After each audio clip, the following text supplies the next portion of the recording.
Por aquí es el Colegio Nacional.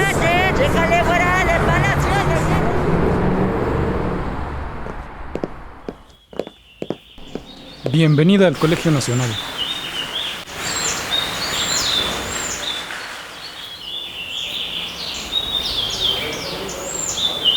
Voces desde el Colegio Nacional. Literatura mexicana.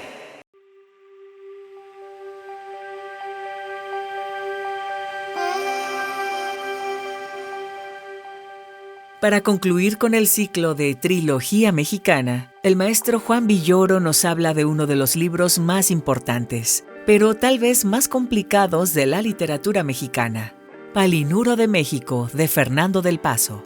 Según Villoro, Del Paso buscó crear obras monumentales, y prueba de ello es el penúltimo capítulo de la novela Palinuro en la escalera. Escuchemos esta fascinante charla del maestro Juan Villoro, en Voces desde el Colegio Nacional.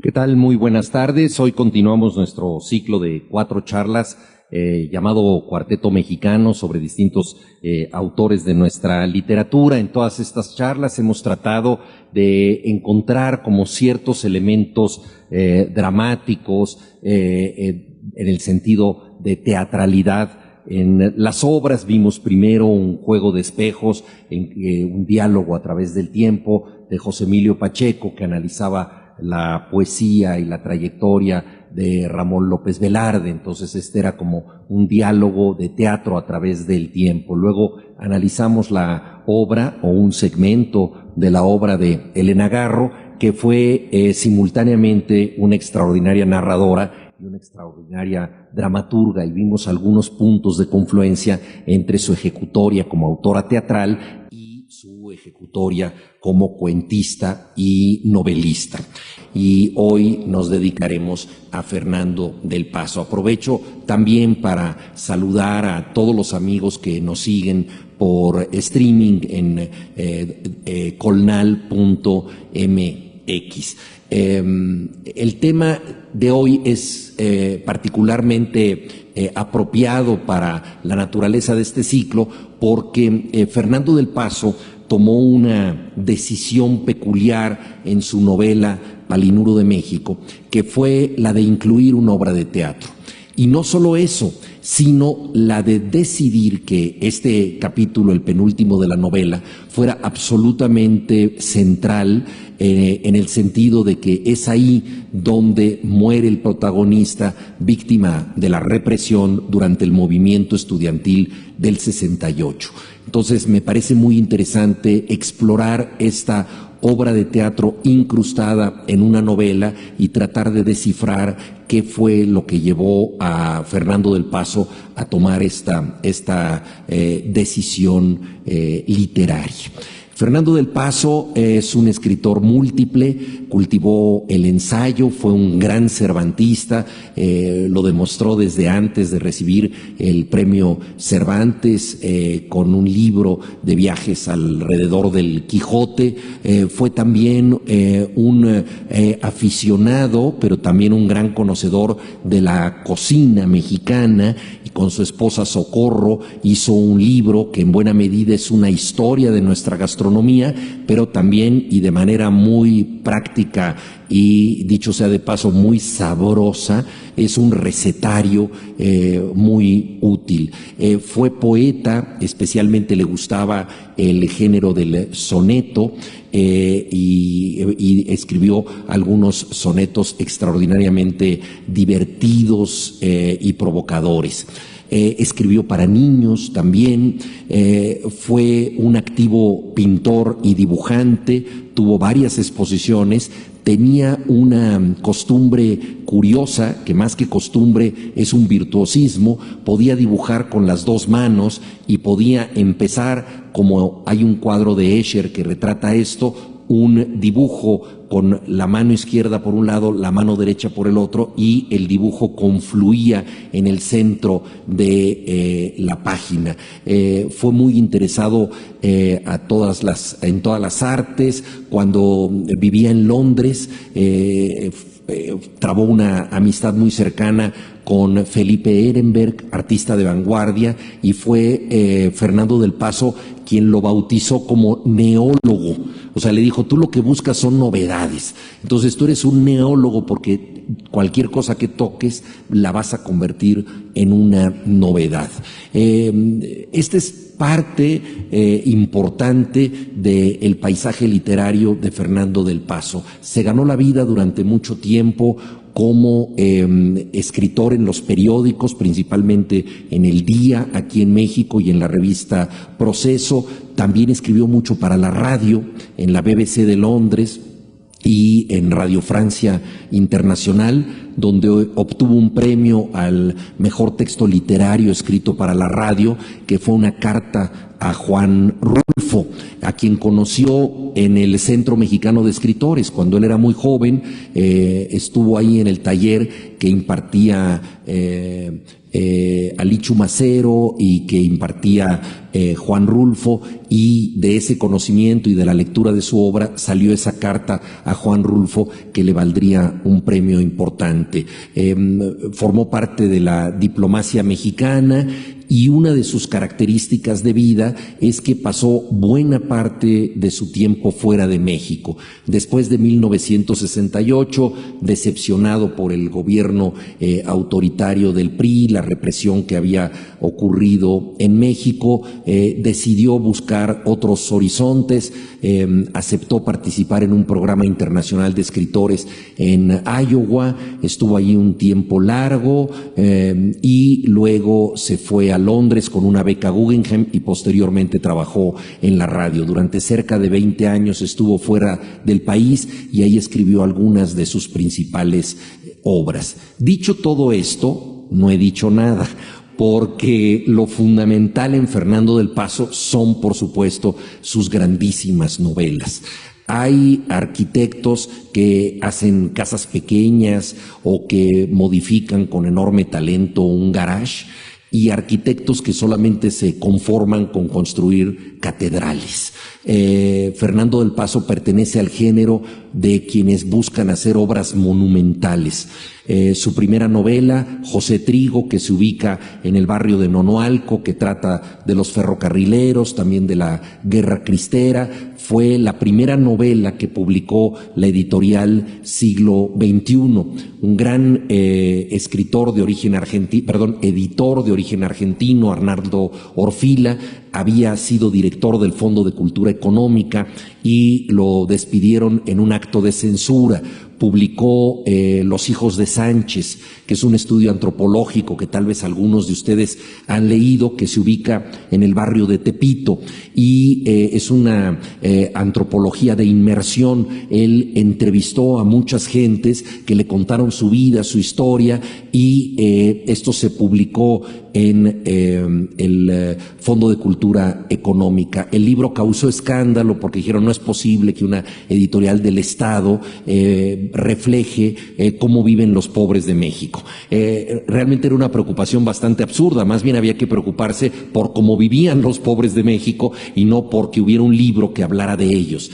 Sin embargo, esto le costó el puesto a Oscar Luis, pero contó con la inmediata adhesión de la comunidad intelectual de México, y entonces muchos escritores, Octavio Paz, Carlos Fuentes y Fernando del Paso entre ellos, ofrecieron sus futuros libros, con la diferencia de que Fernando del Paso era poco conocido y él contó muchas veces la generosidad y el olfato que tuvo Arnaldo Orfila para ver en esta novela el libro que podría ser el buque insignia de un nuevo empeño editorial. La novela recibió de inmediato el premio Javier Villaurrutia, el premio que los escritores se conceden a sí mismos. Es un premio donde todos los jurados son miembros de la comunidad literaria, y se convirtió en una obra de culto. No tuvo muchos lectores, era una novela compleja, con muchos juegos de lenguaje.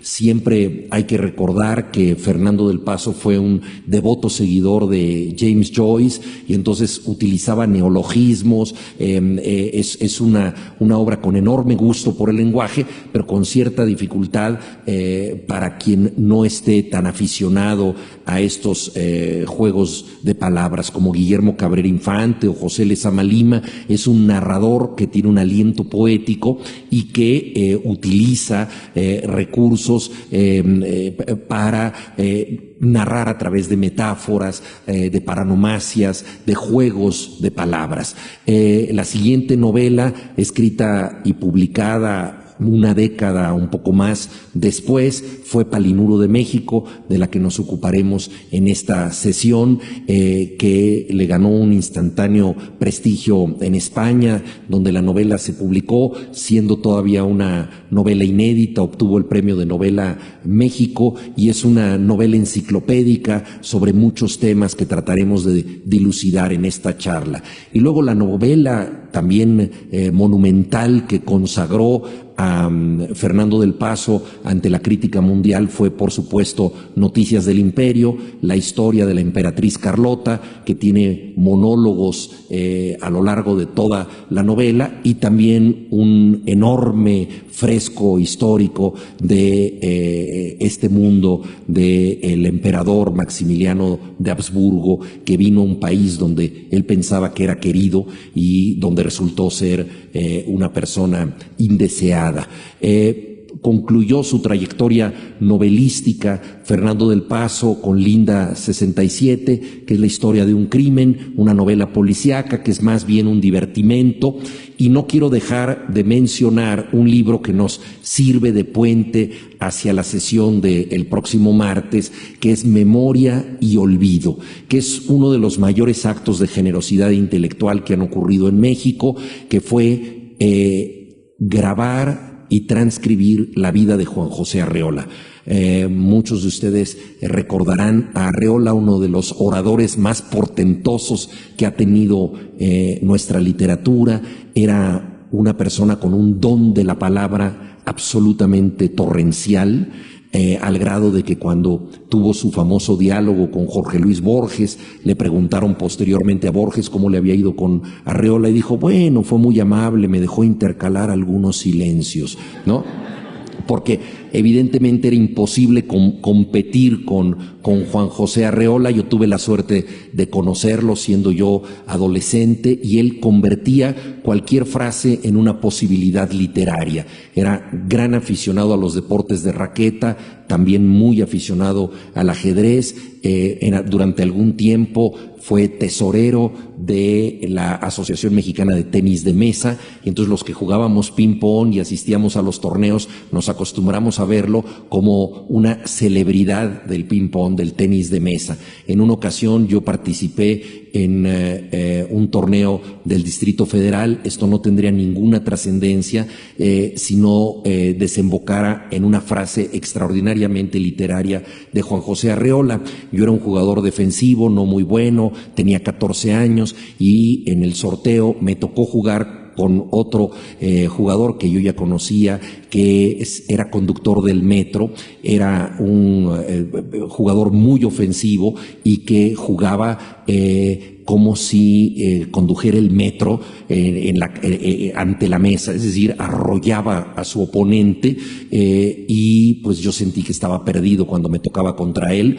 Se llamaba Modesto de primer nombre, pero no lo era para rematar y liquidar a su oponente. Entonces yo vi a Arreola y me acerqué y le dije, maestro, ¿qué hago? Me tocó jugar contra Modesto. Y entonces él me dijo, mételo a tu gallinero y le quitas lo pavo real. Es decir, me dijo, si tú lo dominas con tu técnica, va a perder todo su brío y todo su esplendor. Por desgracia, la frase fue mejor que mi técnica, y no pude lograrlo. Pero Juan José Arreola tenía esa habilidad. Una habilidad tan grande que cuando una persona tiene ese don para el lenguaje, puede derrochar su instrumento.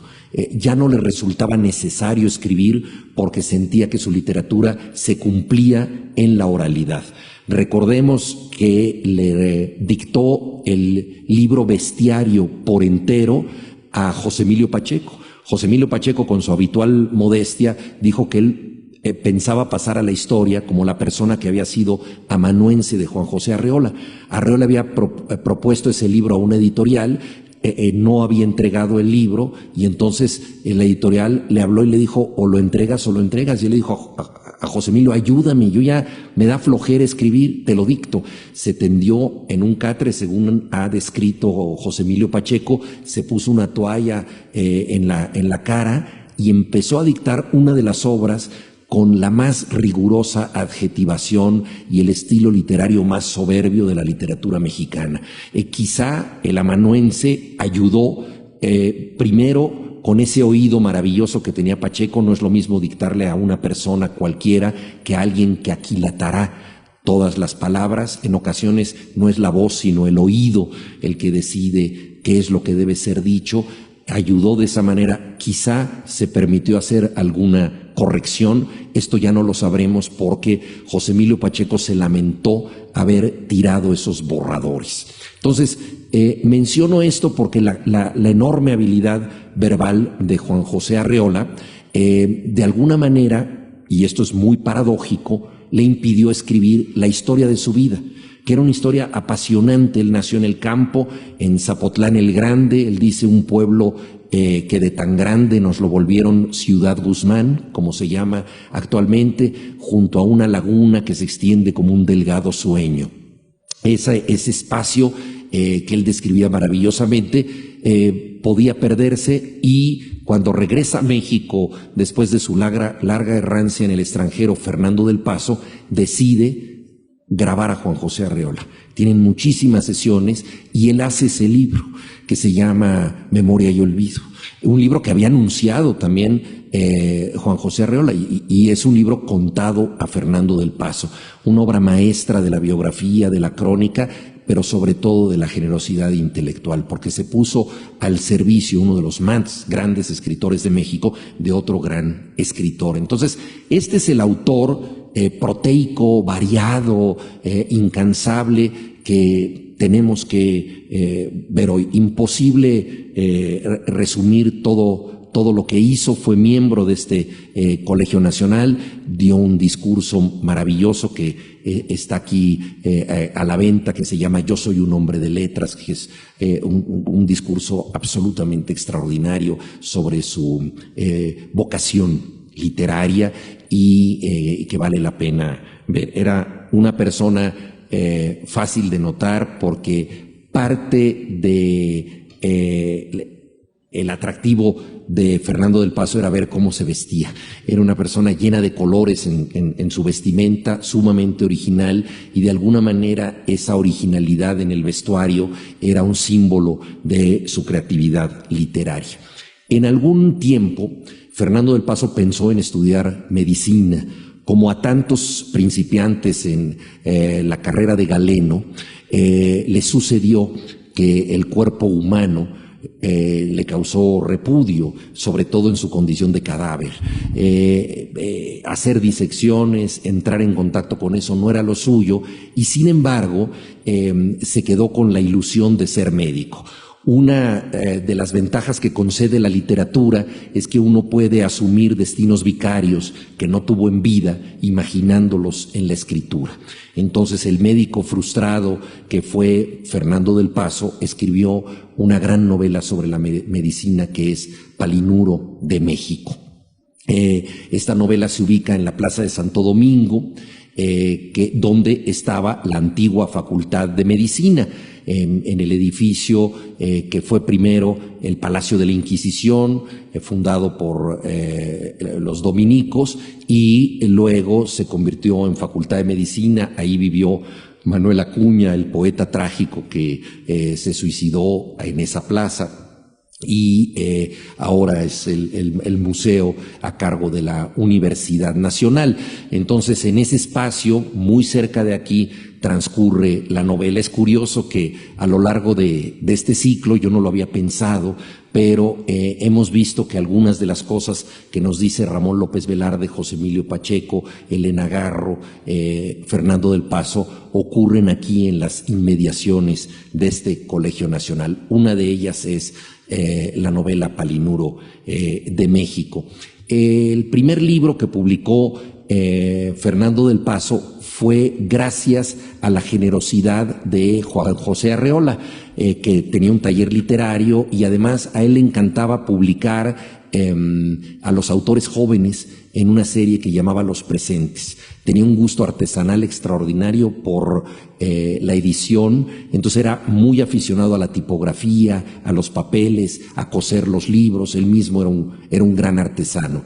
Entonces, en esa colección dirigida por Arreola, publicó Fernando del Paso Sonetos de lo Diario, un libro de poesía publicado en 1958 y que durante mucho tiempo quedó como quedó como su única contribución a la literatura. Posteriormente se quejaba del Paso, y en Palinuro de México hay un capítulo que habla de esto. Su siguiente contribución fue algo de lo que no estaba muy orgulloso, que era la publicidad, ¿no? Porque él se ganó la vida también como publicista, y entonces el autor de Sonetos de lo Diario se convirtió en publicista en un momento en que la publicidad mexicana buscaba asociarse de alguna manera con la poesía. Y como homenaje a esa época, recogió en Palinuro de México uno de los eslogans publicitarios más extravagantes que se han hecho en este país, que justamente asocia la publicidad con la poesía, que estaban los tomatitos muy contentitos cuando llegó el verdugo a hacerlos jugo. ¿Qué me importa la muerte?, dicen a coro, si muero con decoro por los productos del fuerte, ¿no? Entonces es un poema magnífico, hecho con una intención comercial, si se quiere, espuria. Y entonces se quejaba Fernando del Paso de que durante algún tiempo su habilidad literaria tenía que ver con esto que era vender productos a través de la literatura e incluso de la poesía. En los Sonetos de lo Diario hay un poema que me parece que anticipa de algún modo las búsquedas que tendrá en Palinuro de México. Ahí tiene dos sonetos que hacen pareja, que se llaman Sonetos para un cuerpo ajeno y propio. El soneto al cuerpo ajeno es, por supuesto, un soneto a la amada, y el soneto al cuerpo propio habla de la relación que nosotros tenemos con nuestro organismo, que es algo que él va a explorar a fondo en la novela Palinuro de México. Dice así este soneto: cuando a tu sangre nombres cuerpo, invoca una sola palabra. Sangre llama a lo que solo sangre se reclama, desde tus pies al filo de tu boca. Cuando a tu carne nombres cuerpo, evoca la sola carne que a la carne llama, la que se mira y besa y hiere y ama, que se penetra y lame, huele y toca. Llámate cuerpo a secas, no te esmeres en ser de otras palabras el reflejo, la oscura huella, su insensible sombra. Quédate cuerpo a solas y no esperes ser otra cosa que el desnudo espejo de la sola palabra que te nombra.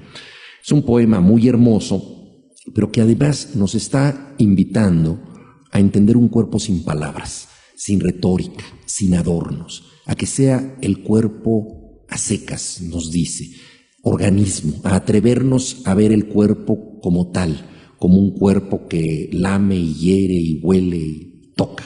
Entonces es digamos una aproximación matérica, física, orgánica, casi diríamos médica, al cuerpo. Y esto es lo que va a hacer en la exploración gigantesca de Palinuro de México.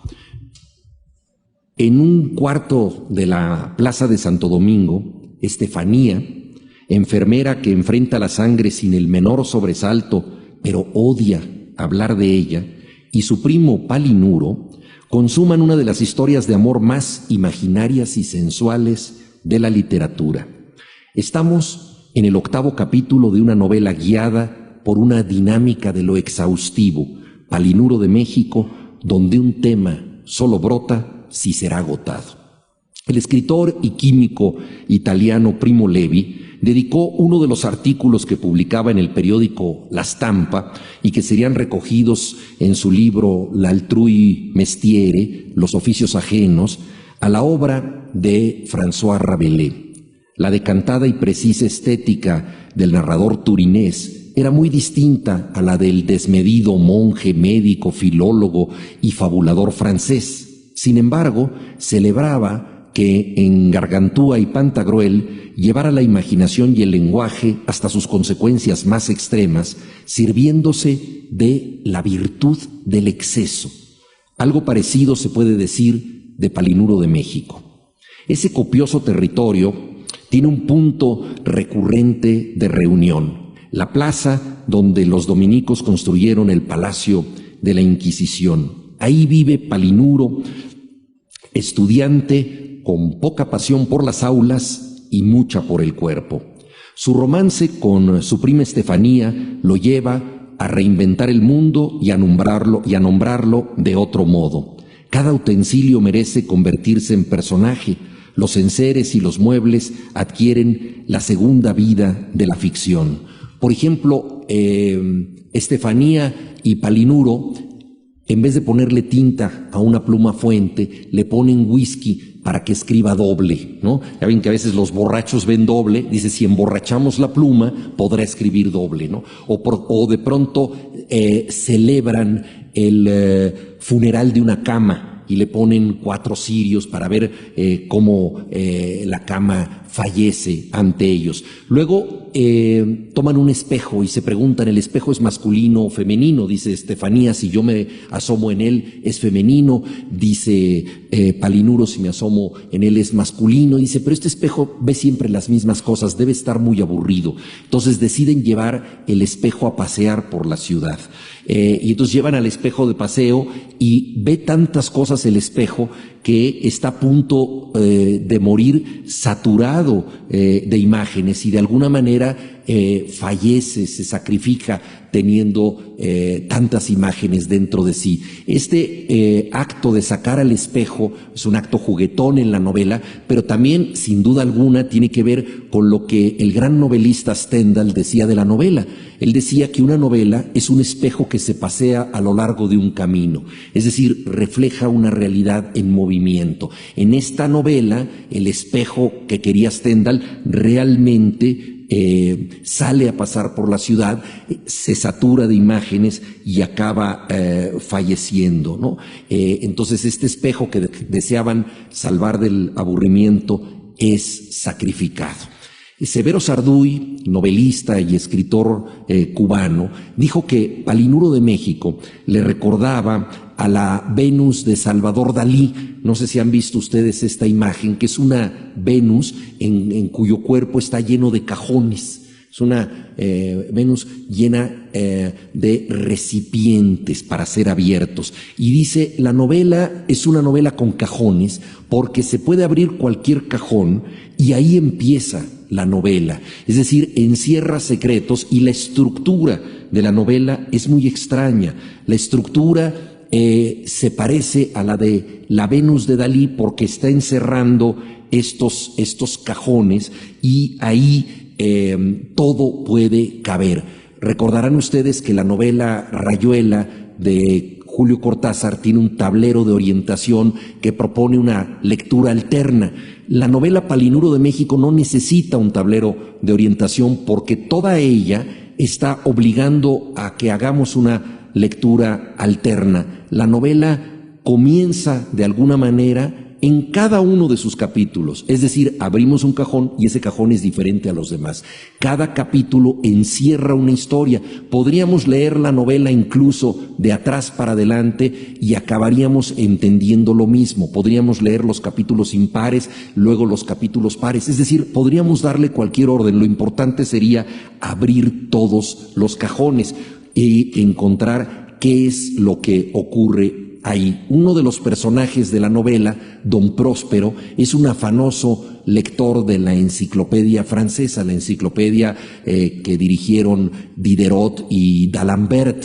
Y no es casual que este personaje sea un enciclopedista aficionado, porque de alguna manera la novela tiene una condición enciclopédica. Hablaba yo de la dinámica de lo exhaustivo. Parecería que Fernando del Paso solo toca un tema si lo agota, ¿no? Y cada cita nos va a conducir a otra cita. Entonces lo importante es encontrar todos los cajones, y este orden se parece un poco al de la enciclopedia, que, como ustedes saben, está ordenada por entradas. Podríamos pensar que cada capítulo es una entrada de la enciclopedia, un cajón que abrimos y vemos cuál es el misterio que contiene. En una crónica que escribió sobre la capital, que se llama La Ciudad de México de 1940 a 1968, Del Paso comenta que en su infancia ir al centro le atraía tanto como ir a los parques. Esa región antigua y fantasmagórica despertaba en él las emociones que otros niños encontraban en las fiestas. La majestuosa degradación del casco urbano se abría como un teatro en espera de la barroca obra que lo justificara. Muchos años después, el propio Fernando del Paso escribiría esa obra. Palinuro de México está marcada por la ciudad, pero también por la historia. Desde el título, el protagonista aparece como un ser emblemático, al modo de Ptolomeo de Alejandría o Aristarco de Samos. Los trágicos griegos solían tratar asuntos que ya habían sido prestigiados y contados por la mitología. El espectador de las obras de Sófocles o de Esquilo tenía antecedentes de los argonautas, de Edipo. De alguna manera, el teatro griego actualizaba un conocimiento anterior. Los desastres de la modernidad carecen de mitos que los vuelvan comprensibles. Para subsanar esta limitación, Fernando del Paso acude a la Eneida de Virgilio y a un episodio que ocurrió en el mar color de vino. El protagonista de su novela se llama como el piloto de Eneas, que cayó al agua luego de haberse dormido y padeció un trágico destino.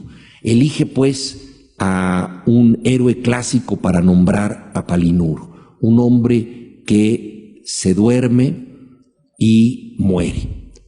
¿Es víctima del cansancio o es víctima del sueño? Es decir, de su ilusión. En español, cuando nosotros nos referimos al sueño, no queda muy claro si nos estamos refiriendo al dormir o al soñar. Uno de los grabados más célebres de la pintura española es El sueño de la razón produce monstruos, de Francisco de Goya. Para muchos intérpretes contemporáneos, no necesariamente familiarizados con la historia del arte, lo que está diciendo Goya es que los sueños de la razón, es decir, las ilusiones de la razón, los delirios que puede tener la razón, producen monstruos. Esta es una interpretación, digámoslo así, contemporánea, que tiene que ver con el escepticismo que produce la razón después de la invención de la bomba atómica, después de la caída de las utopías, ¿no? Después de la fisión nuclear. Pero los historiadores del arte insisten en que lo que quiso decir Goya era otra cosa. El dormir de la razón produce monstruos. En este grabado aparece el ministro ilustrado Jovellanos, cansado, durmiendo sobre su antebrazo, y es su cansancio, el abstraerse de la razón, el dormir, lo que hace que aparezcan unas aves amenazantes, unos animales que obviamente son animales nocturnos. Entonces, cuando la razón duerme, aparecen los monstruos, es lo que dice Goya. ¿Qué quiso decirnos Fernando del Paso con el sueño de su Palinuro? Solo podemos conjeturar. Probablemente pensó que el estudiante pagaba el doble precio de su cansancio, que se queda dormido, se distrae, se descuida, pero también paga el precio de haber soñado. Es un disidente, es un estudiante rebelde, es un radical que busca democracia y justicia social en un país que no se lo puede conceder. Entonces, Palinuro, piloto de Eneas, cae al mar por dormir y soñar. Lo mismo le pasa al personaje de Fernando del Paso, ¿no? Se aparta de lo real, concibe un mundo diferente y paga el precio. Hay que recordar que Fernando del Paso, como decía yo antes, que nació en 1935, era un joven autor en el 68, y a partir de ese año decidió exiliarse de México y escribir desde el extranjero, ¿no? Entonces, cuando un escritor emprende la aventura de hablar de la historia, no puede olvidar que en los momentos históricos, los hombres históricos no solo hacen cosas históricas. Es decir, si él fuera un historiógrafo, valdría la pena que se concentrara exclusivamente en los componentes históricos de la trama. Pero, como nos recuerda Isaiah Berlin, el gran ensayista que se ocupó de la novela histórica y muy especialmente de Tolstoy en Guerra y Paz, en los momentos históricos también ocurre la vida cotidiana, también ocurre el misterio del amor, del sueño, de la ilusión. Entonces, Fernando del Paso justamente hace algo parecido a lo que Isaiah Berlin encuentra en Tolstoy, que es esta aproximación infinitesimal a la vida cotidiana en medio de un hecho público, en medio de un acontecimiento histórico. Entonces, la novela tiene que ver con esto, tiene que ver con una historia de amor, tiene que ver con la vocación de un médico, con su familia, con la historia amplia de México, con las agencias de publicidad, ya les dije, hay una escala también en Londres, donde vivía entonces el autor, y por supuesto tiene que ver con la medicina. Uno de los capítulos más celebrados de esta novela es un capítulo escatológico que se llama El Ojo Universal. Es la historia de un personaje que se traga un ojo y lo debe expulsar, y entonces ese ojo se convierte en un tercer ojo, y entonces el joven estudiante de medicina debe extirpar ese tercer ojo. Entonces, la novela pues no solo trata de el México del 68, sino de muchas otras circunstancias. Podemos decir que la novela es rebelde cuando denuncia la represión, pero es aún más rebelde cuando despliega una comicidad escatológica, como la de El Ojo Universal, o celebra el amor incestuoso de Estefanía y Palinuro. La estructura del libro semeja un intrincado organismo. Por ejemplo, la trayectoria del nervio trigémino, uno de los más importantes del cuerpo, se parece a las rutas emocionales del protagonista, que son rutas nerviosas. Siempre al borde de la fiebre, este cuerpo depende de algunos órganos decisivos. Si podemos pensar que un cuerpo depende fundamentalmente del corazón, el cerebro, el hígado, los pulmones. En el caso de Palinuro de México, podríamos decir que sus órganos más importantes, los que le dan sus signos vitales, son, por supuesto, la historia del siglo XX mexicano, el centro de la Ciudad de México, los enigmas fisiológicos, el amor y sus evoluciones. Esos son los grandes temas, y, por supuesto, el movimiento político que desemboca en la matanza de Tlatelolco. De manera emblemática, el Aleph de las asociaciones en esta novela desemboca en un capítulo, el último de todos, que lleva un título que es como un resumen del universo entero. Si decíamos que Fernando del Paso tiene una vocación enciclopédica en la construcción de esta novela, pues no es casual que su último capítulo se llame Todas las rosas, todos los animales, todas las plazas, todos los planetas, todos los personajes del mundo. Ante la imposibilidad de resumir ese universo, abramos uno de los cajones de la novela en el que nos vamos a concentrar precisamente para buscar esta teatralidad que determina nuestro ciclo. Es el penúltimo capítulo, que se llama Palinuro en la escalera. A lo largo de la novela, Fernando del Paso va escribiendo en primera y en tercera persona. Lope de Vega decía: quiero mudar de estilo y de razones, quiero cambiar. Quiero tener una vocación camaleónica. Esto se aplica sin pérdida al estilo literario de Fernando del Paso, que va cambiando, pero al llegar al penúltimo capítulo, el 24 de la novela, practica un corte aún más radical. O sea, no solamente cambia el estilo de su narrativa, sino que cambia de género. Escribe una obra de teatro. La agonía del protagonista, la muerte de Palinuro, se produce como un drama. No se trata de una teatralización de los sucesos o de una fusión de géneros, lo que hoy en día se llama narraturgia, una mezcla de teatro y novela. Para nada, se trata de una pieza dramática canónica con acotaciones, un cuidado diseño escenográfico y propuesta de acciones. La relación de los novelistas mexicanos con el teatro ha sido casi siempre fallida. José Agustín escribió una extraordinaria obra de teatro, Círculo Vicioso, que cuenta su primera noche en la cárcel de Lecumberri. Es una historia apasionante, trepidante, que ocurre en una celda donde los personajes, por definición, no se pueden mover, pero no insistió en ese género. También García Ponce, Salvador Elizondo, Julieta Campos, Carlos Fuentes, José Revueltas y Ricardo Garibay practicaron el género sin jugar ahí sus cartas más fuertes. Jorge Ibargüengoitia tuvo una larga trayectoria como dramaturgo, pero en cuanto descubrió la novela Los Relámpagos de Agosto, que fue su primera novela, abandonó el género teatral, ¿no?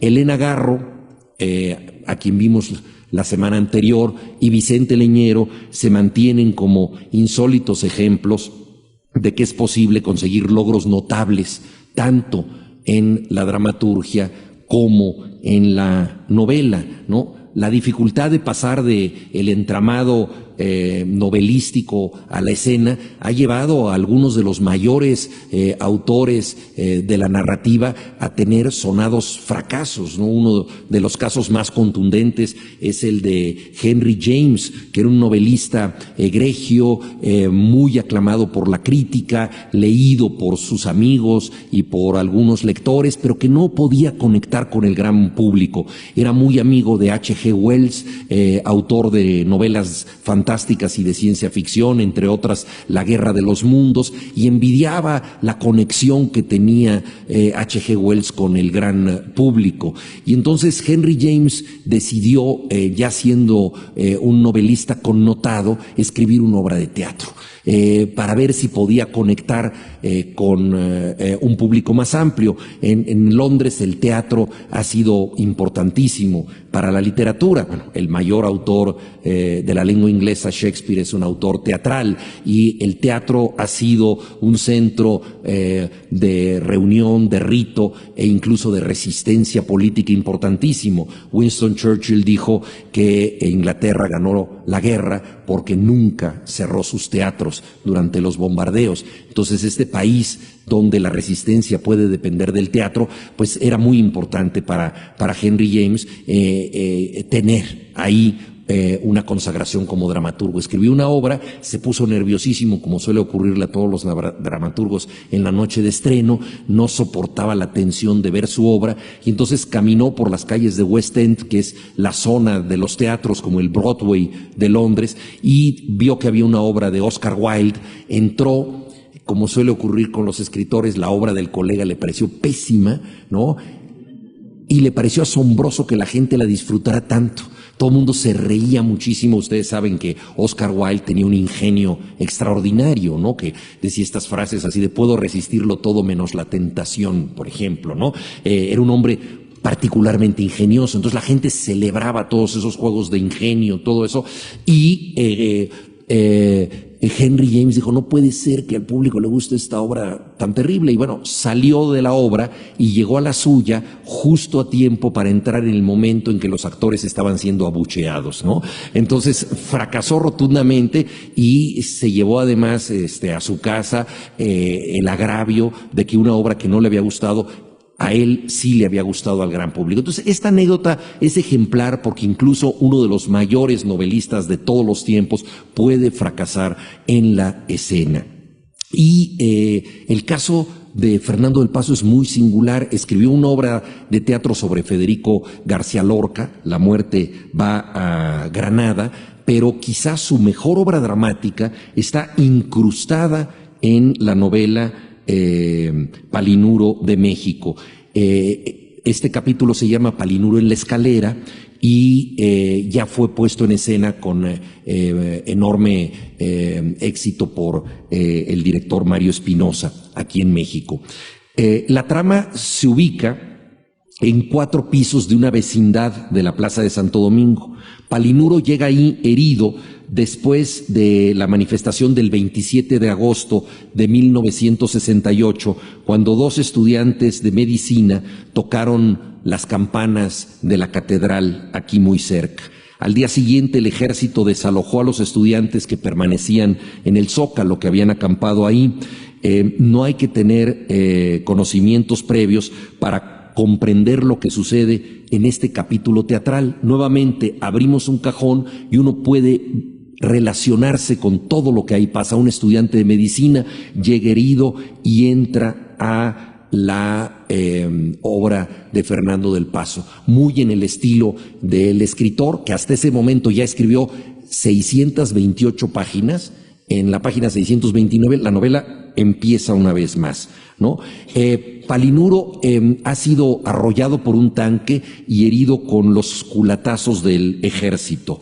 La novela tiene mezclas de temporalidades muy marcadas y entonces en este episodio en la vecindad llega herido después de lo que ocurrió el 27 de agosto. Sin embargo, en la obra de teatro ocurren acontecimientos que ahí aparecen como si fueran simultáneos, como si estuvieran ocurriendo en ese momento, pero corresponden a distintos momentos del movimiento estudiantil. Aparece, por ejemplo, el bazucazo a la preparatoria número 1, San Ildefonso, que fue anterior, y aparece la matanza de Tlatelolco, o se alude a ella, que fue posterior. Entonces hay una condensación de tiempos, libremente juega con esto Fernando del Paso. La pieza se desarrolla en 2 planos principales que acaban mezclándose.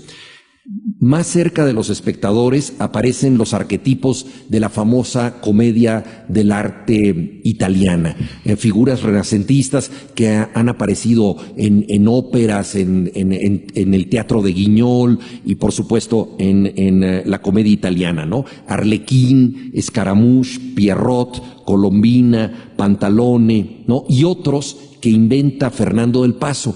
Y es muy interesante en esta obra que va a tratar de una muerte, cómo él se apropia de una tradición muy mexicana, que es la tradición de las calaveras, y muy especialmente de la Catrina. Entonces inventa personajes que son la muerte edecán. ¿Por qué la muerte edecán? Porque se aproximan las Olimpiadas y había ya edecanes para las Olimpiadas con unos diseños, unos vestidos que tenían diseños medio psicodélicos o más bien ¿no? Que estos juegos ópticos muy modernos en un país que no era muy moderno en otras cosas. Aparece la muerte edecán, la muerte locutora, la muerte bruja, la muerte presidente, distintas advocaciones de la muerte. Recordarán ustedes que en el 18 Brumario de Luis Bonaparte dice que la historia ocurre 2 veces, primero como tragedia y luego como comedia. En el 68 de Fernando del Paso, esto, comedia y tragedia, se superponen. Estamos ante una obra muy dramática, no solamente por ser dramática como obra de teatro, sino por tener un contenido trágico. Pero al mismo tiempo hay puntos, hay elementos de comicidad. un humor negro muy fuerte. Recordemos que André Breton dijo que José Guadalupe Posada era el inventor del humor negro, ¿no? Y hay mucho de ese humor y de las calaveras de Posada en esta obra de Fernando del Paso. Leer teatro no suele ser sencillo porque no vemos las acciones, hay acotaciones teatrales, que entra un personaje, sale, direcciones de escena, señalamientos de escenografía, y entonces uno se pregunta por qué optó Del Paso para un capítulo decisivo por este género, ¿no? Toda dramaturgia tiene algo de literatura aplazada, solamente existe cuando se pone en escena. Entonces, el destino final de esta obra, como ya se vio en la apuesta de Mario Espinosa, es ser llevada a la escena. Y sin embargo, Del Paso decidió representarla, decidió hacer un acto de presencia. Me parece que aquí hay una decisión estética, pero también hay una decisión ética. El teatro convoca un presente que es necesariamente eterno. Lo que sucede en escena está ocurriendo en ese momento. Es acto de presencia. Él no quería que el 68 quedara como algo ya transcurrido, como algo que perteneciera solo a los historiadores, sino quería convocarlo, quería volverlo presente.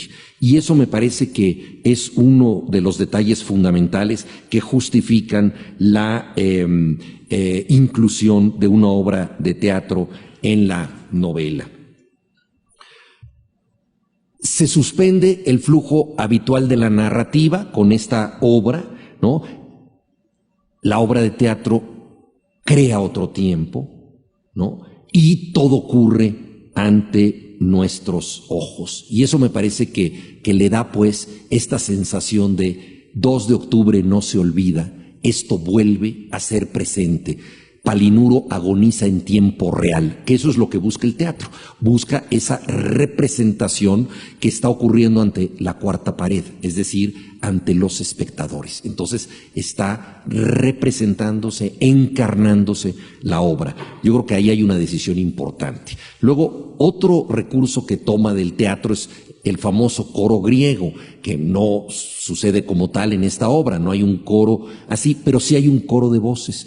La gente que está en la vecindad dice las cosas que decía la opinión pública en aquel momento. Entonces, la voz del pueblo no necesariamente en este caso es una voz que tiene razón, es una voz que está hecha de rumores, de conjeturas. La hipótesis oficial es: los estudiantes han sido infiltrados por los comunistas que ya invadieron Checoslovaquia, ahora quieren impedir que un país como México celebre las Olimpiadas, y entonces hay que acabar con estos revoltosos. Esa es, digamos, una explicación oficial que comparte mucha gente, ¿no? Otras gentes, pues si los estudiantes salen a la calle con imágenes del Che Guevara, ¿qué esperan? ¿Que los reciban con aplausos? Pues no, hay que ponerlos en orden. Entonces, todas estas voces contradictorias, confusas, la mayoría de ellas que sancionan críticamente el movimiento, aparecen a la manera de un moderno coro griego, es decir, de opinión pública, ¿no?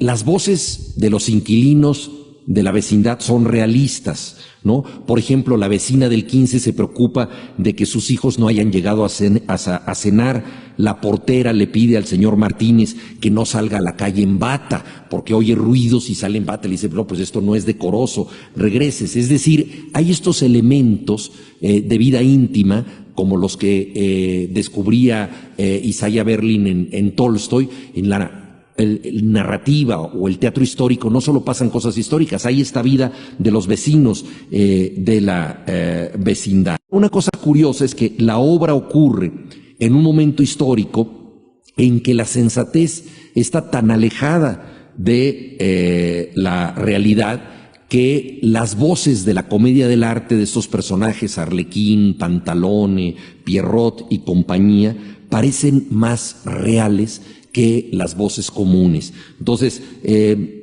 las cosas pedestres que dice la vecina del 15 o que dice la portera de pronto se vuelven delirantes, y en cambio los enrevesados adjetivos de Arlequín y compañía, que son adjetivos que dirigen al presidente de la República, resultan repentinamente lúcidos, ¿no? Veamos lo que le dicen los personajes de la comedia del arte al presidente de México.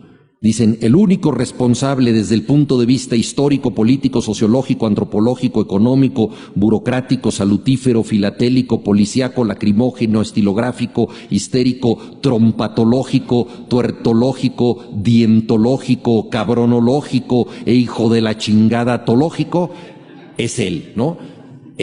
Obviamente la alusión física a la trompa, los dientes de Gustavo Díaz Ordaz, ¿no? ¿Dónde queda la verdad en este sitio? Palinuro se arrastra del primer piso al cuarto. No cae mientras agoniza, sino que, esto es importante simbólicamente, va ascendiendo. Y mientras va ascendiendo, pronuncia ese tipo de parlamentos que los moribundos solo pueden decir en el teatro, ¿no? Como Hamlet, lo último que dice es: lo demás es silencio, pero antes suelta un monólogo maravilloso, difícil de concebir en un agonizante, pero para eso existe el teatro, ¿no? Entonces presenciamos un singular momento que se está alargando, ¿no? Y conviene recordar que esta novela fue escrita por Fernando del Paso en Londres, donde también de pronto ejercía la crítica teatral. Y adviertan qué interesante es esto que dice en una nota que publicó el 19 de septiembre de 1973 en el periódico El Día. Esa nota se llama La muerte de Julio César, y ahí habla de las 4 tragedias romanas de William Shakespeare. Se han representado en Londres bajo la dirección de Trevor Nunn, y un recurso escénico le llama profundamente la atención a Fernando del Paso. Julio César muere pronunciando magníficas palabras, como ocurre en toda obra de Shakespeare, pero luego, por decisión de Trevor Nunn, el personaje que ya falleció representa una vez más en silencio su propia muerte. Es decir, muere primero con las palabras y luego muere con la gestualidad, con lo cual le da una carga épica adicional a esa muerte. Del Paso termina esa nota diciendo que los tiranos siempre tardan en morir. Entonces Julio César muere despaciosamente, pero también los héroes tardan en morir, como es el caso de Palinuro en la novela, ¿no? Y toda la pieza teatral se estructura en torno a esa circunstancia, la muerte de Palinuro. El personaje que cae, en el sentido de la caída física, busca subir, llegar al lugar más alto de la escalera. La ascensión fracasa como realidad, pero triunfa como símbolo. Es decir, el personaje muere, pero su espíritu y su legado se elevan. Probablemente algunos de ustedes, si hablan francés o simplemente porque es una expresión francesa que se usa en diversos idiomas, han oído hablar de l'esprit de l'escalier, el espíritu de la escalera, que tiene que ver con los invitados a una cena, que llegan a un departamento, cenan, platican y todo, y se despiden, están ya en el rellano de la escalera, y de pronto a uno de ellos se le dice: oye, se me olvidó decirte una cosa, ¿no? Y entonces empiezan a hablar con los dueños del departamento en la escalera. Y a veces la reunión se alarga muchísimo en la escalera, ¿no? Entonces es como como decimos nosotros, te vas y no te has ido, ¿no? Los invitados que no se quieren ir, ¿no? Siguen platicando en la escalera, y a veces las mejores cosas dichas un tanto por accidente o con cierta irresponsabilidad se dicen justamente en la escalera. Entonces el espíritu de la escalera es como la conversación fuera de guión, o sea, lo que no estaba planeado para la cena y que se dijo después como una especie de postdata que puede ser reveladora, incómoda, divertida, etc. Entonces convierte esas últimas palabras las de Palinuro, Fernando del Paso, en su propio espíritu de la escalera, ¿no? En decir algo que aparentemente ya no debía ser dicho, y es la larga agonía del personaje. En otra reseña teatral del año de 1973, Fernando del Paso asiste a una representación de una obra de Guillaume Apollinaire, gran poeta pero también dramaturgo, que se llama El mago pudriéndose. Es una puesta en escena de un director belga, Pierre Laroche. Y entonces ahí él advierte una cosa muy interesante, y es que esta obra, que trata del mago Merlín, que es un hechicero, no pone al hechicero a hacer trucos de magia, sino que convierte al hechicero en un cirquero. Y recuerda Fernando del Paso que Peter Brook, gran director teatral, había dicho que la época contemporánea ya no cree en la magia, porque antes, por ejemplo, cuando aparecían los fantasmas en las obras de Shakespeare, la gente se asustaba de verdad y había que tranquilizar a veces a los espectadores, porque en aquella época se convivía más con los fantasmas, no había luz eléctrica y aparecían más frecuentemente. Y entonces la gente a veces pensaba que en el teatro había llegado un auténtico fantasma, ¿no? Y entonces decían, no, es una representación, tranquilos, ¿no? Y esta situación mágica ya es mucho más difícil de representar ante un público moderno que es incrédulo. Entonces dice Peter Brook, la magia, además, por ejemplo, si aparece un mago que aparece una paloma, saca una paloma de su sombrero y cosas así, pues sabemos que la magia tiene trucos. Incluso cuando esto nos sorprende desde el punto de vista de la destreza manual, pues sabemos que se sustenta en una explicación lógica, en un truco. Entonces dice que para el espectador contemporáneo es mucho más mágico ver a un gran malabarista o a un gran acróbata. Entonces dice, el circo es la forma moderna de la magia, postula Peter Brook. Y así es como representa esa obra, Pierre Laroche, la obra de Guillaume Apollinaire, El mago pudriéndose. Me parece que esto nos da una clave de algunas de las indicaciones que tiene Fernando del Paso en Palinuro en la escalera.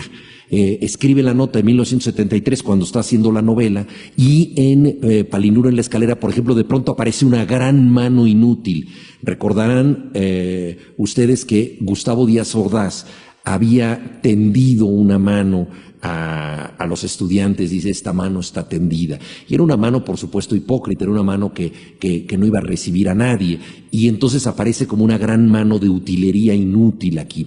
Luego el bazucazo es representado también como un efecto de gran guiñol, ¿no? Como una gran esfera, ¿no? Recorre el escenario.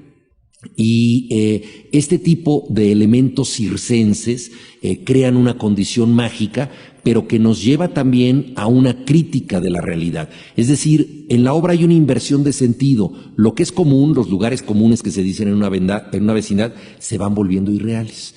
Y lo que es irreal se va volviendo normal, porque vivimos en un país absurdo.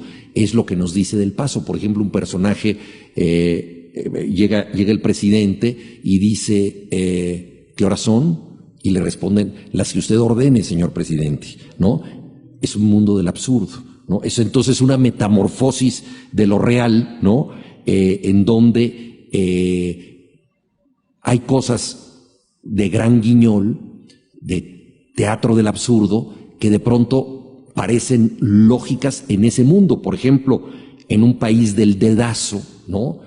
Aparece una muerte vendedora de escaleras para que la gente compre una escalera para llegar al índice del señor presidente, ¿no? Que es el que decide el destino del país, ¿no? Entonces estamos en este mundo de fantasía, en este mundo de magia circense. Entonces los planos de lo real y lo fantástico invierten su lógica. Un estudiante de medicina es atacado en nombre de la ley y agoniza en un espacio donde es normal que pase cualquier cosa. En la vecindad se va la luz, en la vecindad ha habido terremotos, la vecindad es un entorno absurdo, ahí lo real ha perdido el rumbo. En cambio, en el plano de la comedia, Colombina pronuncia una frase que debería ser irreal, pero que en el trasvase de significados representa el sentido común. Dice así Colombina: oigan ustedes cómo se desmorona la Constitución,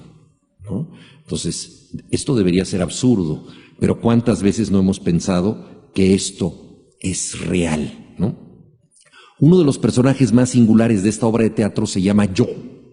Es Fernando del Paso, de pronto comentando, dando indicaciones, es una especie de apuntador, ¿no? Recordarán ustedes que en los teatros antiguos había una concha para el apuntador, que cuando un actor olvidaba el parlamento, ¿no? Entonces le decía en voz baja, le daba el pie para que continuara hablando. Entonces un poco él funge de apuntador, y también esto permite hacer un efecto de distanciamiento. Quiere utilizar el circo, Fernando del Paso, quiere utilizar lo fantástico y lo absurdo, pero no quiere que el espectador se evada de la realidad.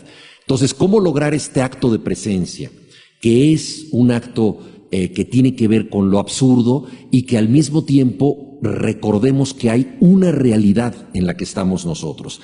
Entonces, acude Fernando del Paso a un efecto de extrañamiento, como diría Bertolt Brecht, que Bertolt Brecht quería que en sus obras de teatro los espectadores de pronto recordaran que estaban viendo una obra de teatro. O sea, que no se dejaran ganar por la ilusión, sino que el actor denunciara de alguna manera: estoy representando un papel teatral, esto es teatro, la realidad está afuera, hay que cambiar la realidad que está afuera. Es decir, hacer ese extrañamiento del propio hecho dramático para que el espectador no quedara enajenado, no quedara abstraído en ese espectáculo, ¿no?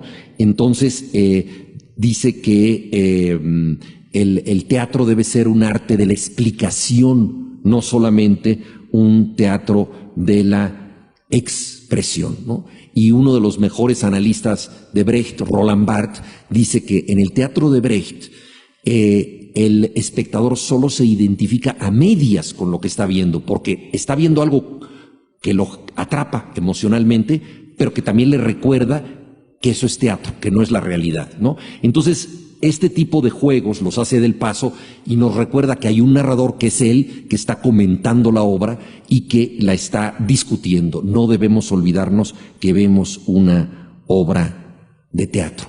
Fernando del Paso toma partido, pero no cede a las tentaciones del proselitismo o de la propaganda. Retrata el complejo caleidoscopio de las versiones contradictorias.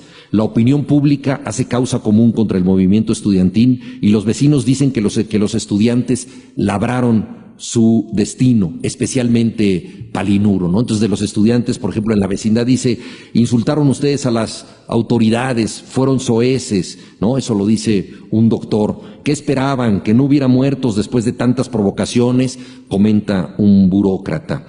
Y luego señala que más personas mueren en accidentes de coche. Esto es muy interesante, cómo muchas veces se relativiza la tragedia, ¿no? Si más personas mueren en accidentes de coche, entonces la matanza de Tlatelolco no fue tan grave, pero no podemos pensar en la muerte con un criterio de mayoristas, ¿no? Es como cuando Felipe Calderón decía: ¿de qué se quejan de lo que pasa en México si en Brasil hay más muertes? ¿No? Bueno, pues él no gobernaba Brasil, gobernaba México. Nosotros teníamos que quejarnos de lo que ocurría aquí. Y también durante su guerra contra el narcotráfico decía: pero si más gente muere de diabetes. Bueno, el hecho de que más gente muera de diabetes es una tragedia, es otra tragedia.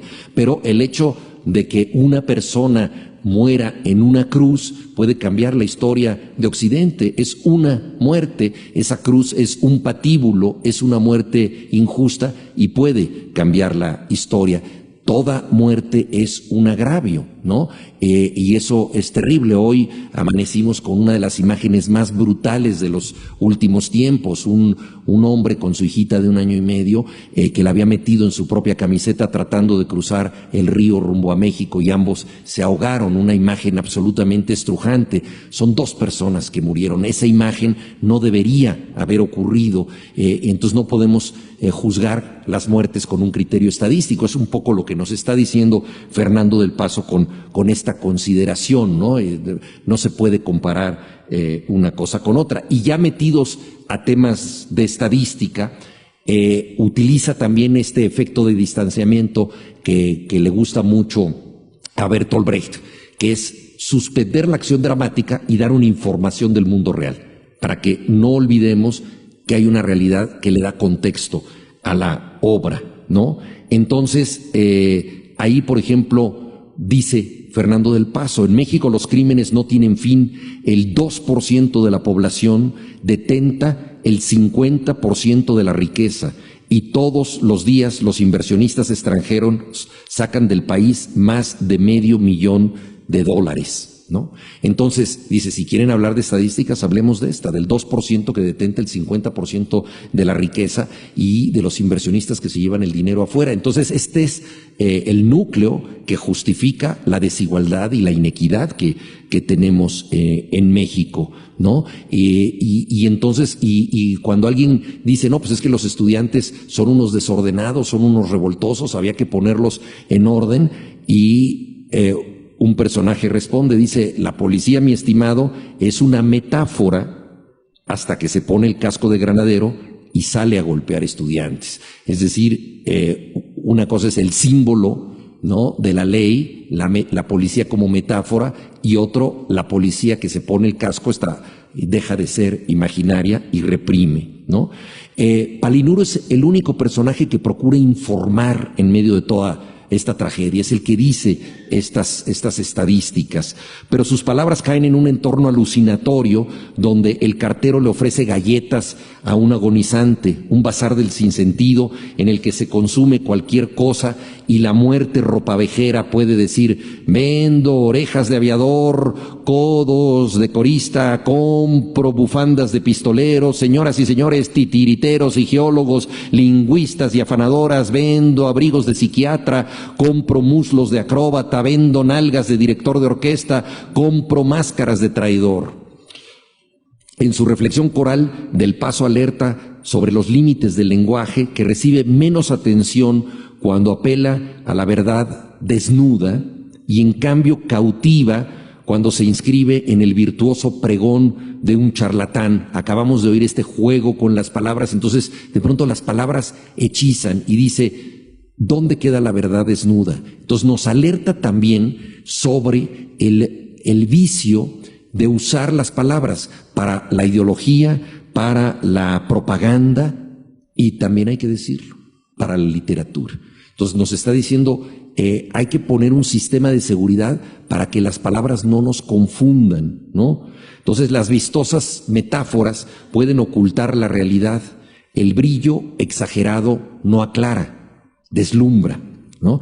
Palinuro en La Escalera viaja por distintos niveles del idioma y ejerce una autocrítica sobre la función del escritor en la literatura. En esta representación donde se han alterado los sentidos, Colombina y Pierrot son más sinceros y más lógicos que quienes tratan de dar explicaciones oficiales de lo que pasó en el 68, ¿no? Y ya habíamos dicho que este efecto de distanciamiento tiene siempre un yo que de pronto apunta, dice, ahí está el compañero, mírenlo, ¿no? Es como un apuntador, es alguien que está señalando acciones, ¿no? Y cuando muere el protagonista, hay una frase que recuerda tanto a Juan Rulfo como a Gabriel García Márquez, porque ambos la usaron de distinto modo, que dice un personaje, ¿quién iba a decir que Palinuro me iba a pesar tanto? Entonces, carga a Palinuro, se refiere, como lo hacen Rulfo y García Márquez, al peso físico de un muerto, pero también y sobre todo a la gravedad moral que implica una muerte, a lo que pesa auténticamente un muerto, ¿no? La vecindad, espacio canónico del melodrama mexicano, 1000 veces filmado por el cine, pacta en esta obra con otro inseparable escenario de nuestra cultura popular, el altar de muertos. Cerca del desenlace, distintas voces claman como la llorona de la leyenda, ¡ay, mis hijos! En el último cuadro, el teatro ya solo trata del teatro mismo, La muerte finalera es la que ya quiere rematarlo todo, pregona: vendo finales a la medida, vendo finales a plazos y al contado.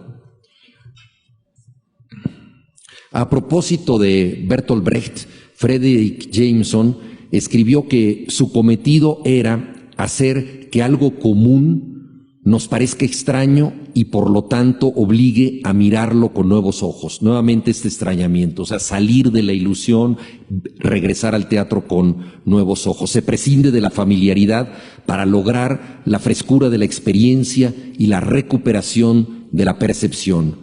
Como todo suceso histórico, el 68 puede volverse algo ya sabido, normalizado, ritualizado, museificado, un hecho más legendario que real. Contra esa osificación surge la pieza teatral de Fernando del Paso, donde las voces viven en tiempo presente y el protagonista agoniza con la intensidad de lo que solo ocurre esa vez.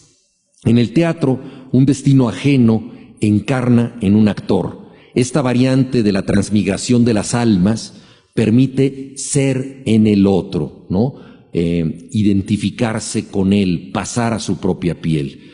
El repertorio de lo que llega a escena está hecho de voces que regresan. Acuérdate de mí, pide el fantasma del padre de Hamlet. La consigna más repetida del 68 ha sido: 2 de octubre no se olvida. Ese reclamo memorioso es, en Palinuro en la Escalera, acto de presencia. En su discurso de ingreso a este Colegio Nacional, titulado Yo soy un hombre de letras, Fernando del Paso contó una anécdota sobre un poeta de su generación que se anticipó a su trayectoria. No dice su nombre, pero es fácil reconocer que se trata de José Carlos Becerra. Del Paso pone sus pasos en las huellas del poeta tabasqueño. Toma el mismo curso que él tomó, gana la misma beca, hace el mismo viaje. Llega a Londres después que José Carlos Becerra, pero ya es demasiado tarde para verlo, pues el poeta ha muerto en la carretera a Brindisi. Por un curioso azar, Fernando del Paso hereda de José Carlos Becerra una camisa y decide conservarla. Con el tiempo, esa posesión pasa del fetichismo al teatro. En ciertas ocasiones, Del Paso, dueño accidental de la camisa, decide usarla como quien asume una identidad ajena. Cito a Del Paso: esa camisa me ha acompañado todos estos años y la he usado siempre que el pesimismo y el desaliento han estado a punto de vencerme. Así dijo en su discurso de ingreso al colegio. Su deseo de prolongar la vida del amigo y reforzar la suya usando la prenda que le tocó en suerte, remite al gesto esencial de la representación: ponerse en la piel del otro. Volviendo a la idea de Severo Sarduy, podemos pensar que esa camisa está en el cajón de la novela destinado al teatro.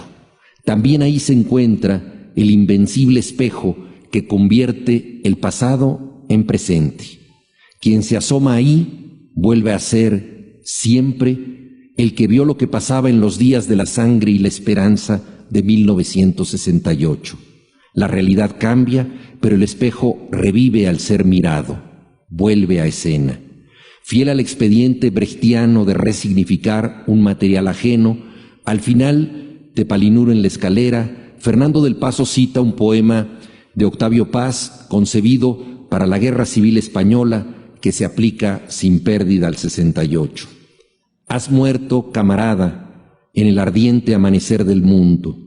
Has muerto cuando apenas tu mundo, nuestro mundo, amanecía. Hace medio siglo, el ejército fusiló el amanecer como si actuara en una obra esperpéntica de Valle Inclán, que en su novela Tirano Banderas hizo que los fusileros le dispararan a las estrellas. Esa luz mancillada encontró lugares de refugio. Uno de los más significativos es Palinuro de México. Ahí está, intacta, la voz que viene del mito y cobra actualidad en el insólito lugar que es de todos y de nadie en un país desigual donde solo se socializan los rumores. La escalera de una vecindad. Muchas gracias.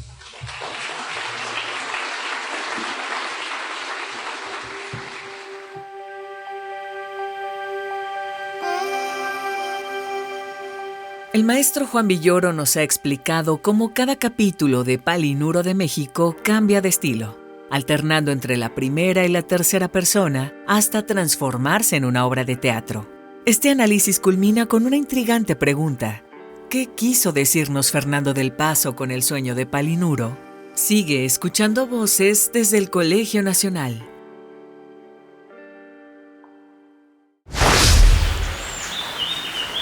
Esta fue una producción del Colegio Nacional 2024.